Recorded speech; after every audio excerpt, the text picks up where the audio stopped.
The small diner was almost empty that Tuesday morning. Rain drizzled against the windows, and the only sounds were clinking plates and soft chatter. But when an elderly woman walked in, alone, quiet, and clearly confused, no one moved to help, except for a shy young waitress with trembling hands and a secret skill that would leave everyone in shock. What happened next didn't just warm the hearts of those inside the diner. It changed the course of her life forever, and caught the attention of a billionaire who'd been quietly watching the entire time. Before we dive into this heartwarming story, make sure to subscribe to Kindness Lights.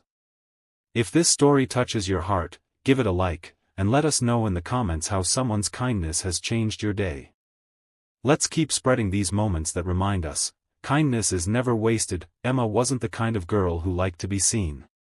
She kept her long brown hair tucked behind her ears and avoided eye contact when she could.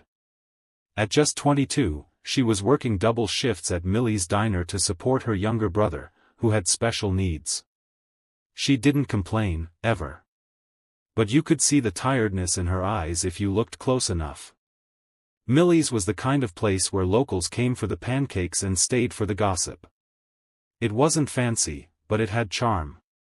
Regulars came in with their stories, their coffee mugs, and their troubles. Emma was known for being quiet, polite, and efficient, but no one really knew her. That all changed one rainy morning. The bell above the door jingled as a tall man in a sleek black suit stepped in, followed closely by an elderly woman in a pale blue coat. The man looked impatient, checking his watch as he spoke to the hostess.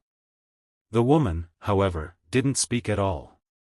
She scanned the room with curious eyes but didn't say a word. Emma noticed the woman's hands moving slightly, gesturing. It took her a moment to realize, the woman was deaf. She wasn't confused. She was trying to communicate. The hostess didn't understand and awkwardly smiled before leading them to a corner booth. The man sat, pulled out his phone, and barely looked at the woman. Emma watched as the woman tried to read the menu, squinting, her hands hovering over the table in frustration. Still, no one seemed to notice. Emma hesitated. Her chest tightened. She felt that familiar fear crawl up her spine, the fear of stepping forward, of being seen. But then she thought of her little brother, Jacob, who was also born deaf. She thought of all the times people ignored him, talked over him, or assumed he was dumb. So she took a deep breath, wiped her hands on her apron, and walked over. With a gentle smile, Emma tapped the woman lightly on the shoulder. The woman turned, surprised. And then, Emma began to sign. "Hi. I'm Emma. Can I help you with the menu?" The transformation on the woman's face was instant. Her eyes lit up, and a grin spread wide across her face. She began to sign quickly, gratefully, her whole demeanor shifting from confusion to pure joy. The man in the suit looked up, stunned. His phone dropped slightly as he watched the shy waitress and his mother communicate in sign language like old friends. The woman signed her order. Pancakes with blueberries. Black coffee, no sugar. Emma signed back, joking that the blueberry pancakes were her favorite too. For the first time in a long while, Emma felt something she hadn't felt before at work: connection. When Emma walked back to the kitchen, heads were turning.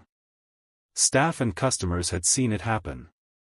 A few smiled, others whispered. One older man at the counter wiped a tear from his cheek. But that wasn't the end of it. The man in the suit, still stunned, approached Emma near the counter. He introduced himself as Nathan Carter. The name meant nothing to Emma at first. But to the rest of the staff, it was like a bomb had dropped. Nathan Carter was one of the richest men in the state. Tech entrepreneur. Philanthropist. Billionaire. And the elderly woman was his mother, Susan. Nathan looked at Emma with genuine amazement. "How do you know sign language?" he asked. Emma looked down, her voice quiet. "My little brother is deaf. I learned when I was a kid so he'd never feel alone." Nathan paused. Something in his eyes softened. He looked over at his mother, now happily eating pancakes, signing to herself as if reliving the conversation. "She hasn't had a proper conversation in public in years," Nathan said, voice low. "I've hired caregivers, therapists, but she always says they don't understand her. That they don't try." Emma blinked, unsure of what to say. She wasn't used to praise. She was just doing what felt right. Nathan gave her his card. "If you ever want something more than this diner, call me." Emma slipped the card into her apron and went back to work. She didn't expect anything to come from it. Rich people gave out cards all the time, right?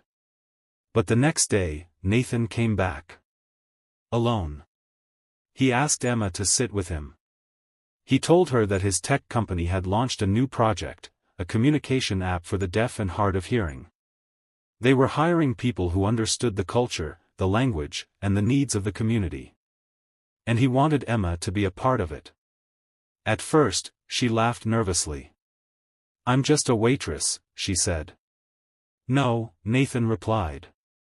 "You're a bridge between two worlds.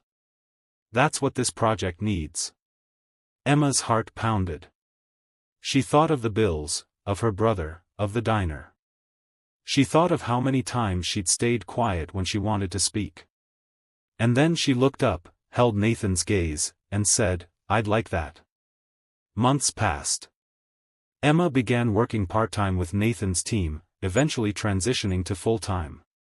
She helped design user interfaces, tested features with her brother, and led workshops on inclusive communication.